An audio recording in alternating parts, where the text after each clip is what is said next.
नमस्कार। आकाशवाणी से विश्व दर्पण के साथ मैं विशाल शर्मा।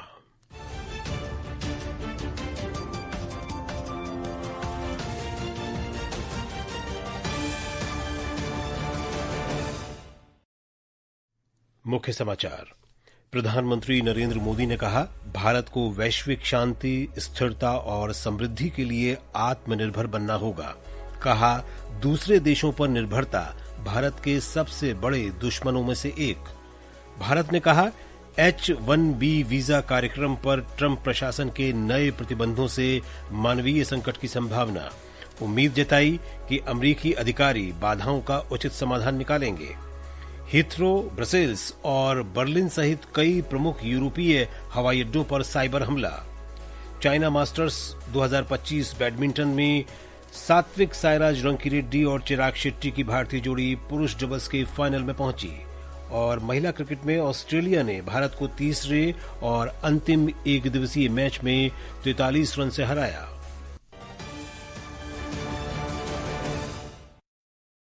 और अब समाचार विस्तार से।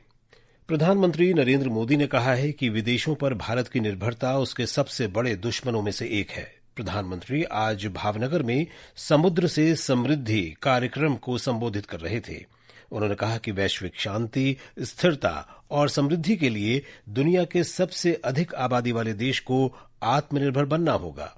दुनिया में हमारा कोई बड़ा दुश्मन नहीं है। सच्चे अर्थ में अगर हमारा कोई दुश्मन है तो वो है दूसरे देशों पर हमारी निर्भरता। यही हमारा सबसे बड़ा दुश्मन है और हमें मिलकर भारत के इस दुश्मन को, निर्भरता वाले दुश्मन को हराना ही होगा। विश्व में शांति, स्थिरता और समृद्धि के लिए दुनिया की सबसे बड़ी आबादी वाले देश को आत्मनिर्भर बनना ही होगा।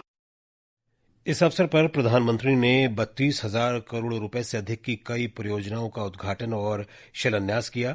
श्री मोदी ने 7,800 करोड़ रुपए से अधिक मूल्य की कई प्रमुख समुद्री परियोजनाओं के साथ साथ मुंबई अंतर्राष्ट्रीय क्रूज टर्मिनल का भी उद्घाटन किया। प्रधानमंत्री ने कहा कि भारत का समुद्री क्षेत्र अगली पीढ़ी के सुधारों के दौर से गुजर रहा है।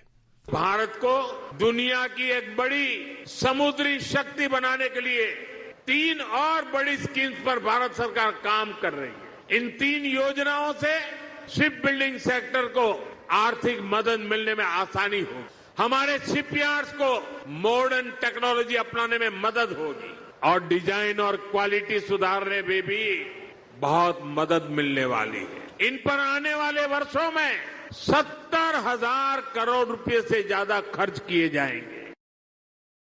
विदेश मंत्रालय ने कहा है कि अमेरिका के H-1B वीजा कार्यक्रम पर प्रस्तावित प्रतिबंध के संभावित असर पर भारतीय उद्योग सहित सभी संबंधित हितधारक अध्ययन कर रहे हैं।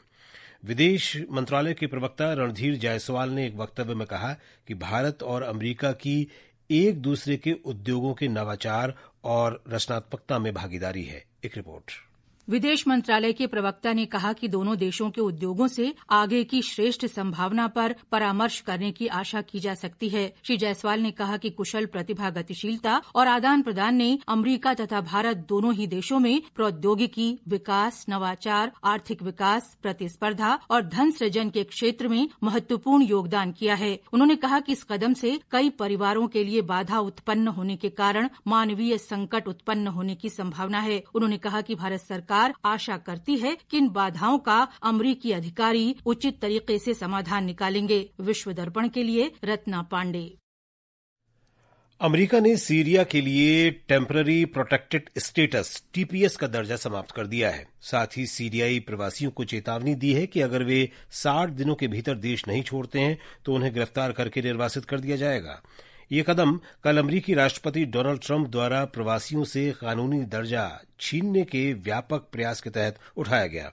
गृह सुरक्षा विभाग के एक अधिकारी ने कहा कि सीरिया के हालात अब उनके नागरिकों को स्वदेश लौटने से नहीं रोक रहे हैं। ये आकाशवाणी है और आप सुन रहे हैं विश्व दर्पण।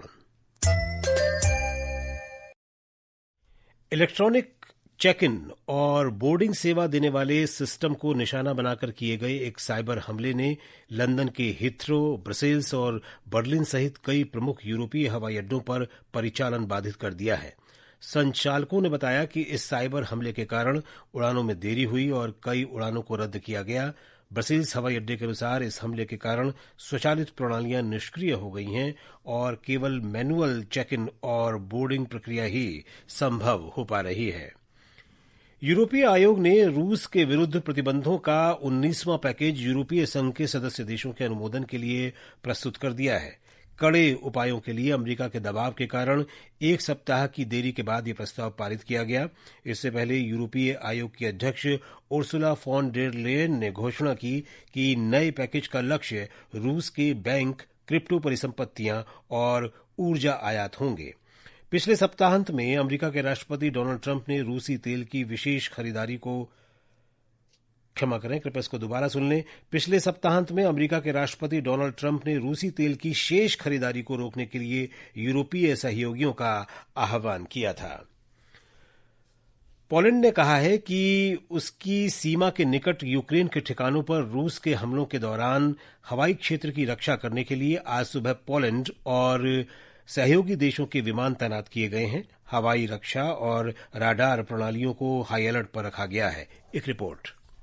पोलैंड के सशस्त्र बलों ने कहा है कि ये अभियान रक्षात्मक है। इसका उद्देश्य पोलैंड के हवाई क्षेत्र को सुरक्षित रखना है। उसका कहना है कि वो यूक्रेन की स्थिति की निगरानी करना जारी रखेगा और पोलैंड की सुरक्षा सुनिश्चित करने के लिए निरंतर तत्पर रहेगा। इससे पहले 18 सितंबर को पोलैंड के हवाई क्षेत्र में रूस के ड्रोन के कथित अतिक्रमण के बाद अमेरिका के विदेश विभाग ने लगभग $780 मिलियन की कीमत की जेवलिन मिसाइल प्रणाली बिक्री करने की स्वीकृति दी। इस बीच रूस ने ड्रोन हमले के पोलैंड, यूरोपीय संघ और नाटो द्वारा लगाए गए आरोप को खारिज कर दिया है। विश्व दर्पण के लिए सरफिरोजी।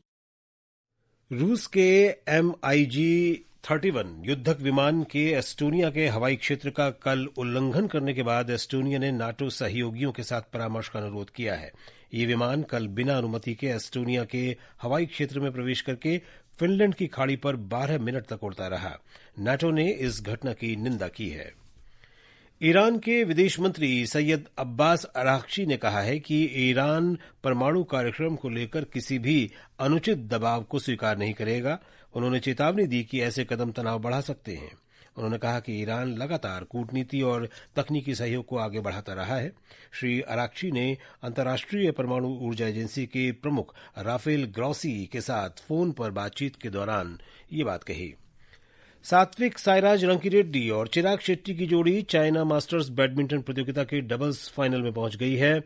भारतीय खिलाड़ियों ने सेमीफाइनल में मलेशिया के आरोनचिया और सौ ओइयिक को 21-17, 21-14 से पराजित किया।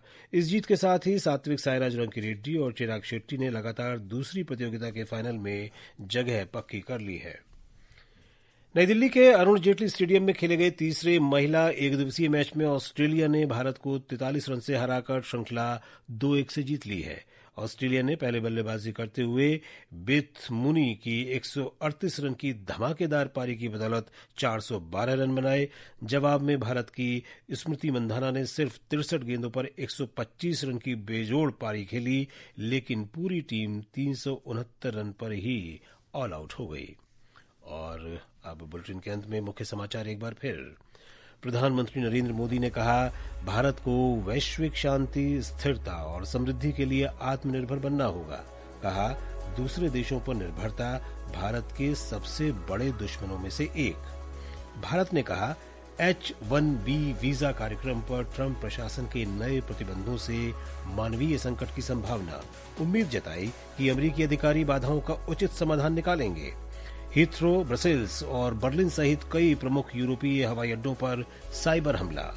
चाइना मास्टर्स 2025 बैडमिंटन में सात्विक साईराज रंकीरेड्डी और चिराग शेट्टी की भारतीय जोड़ी पुरुष डबल्स के फाइनल में पहुंची। और महिला क्रिकेट में ऑस्ट्रेलिया ने भारत को तीसरे और अंतिम एकदिवसीय मैच में 43 रन से हराया। इसके साथ ही विश्व दर्पण का ये अंक समाप्त हुआ। नमस्कार।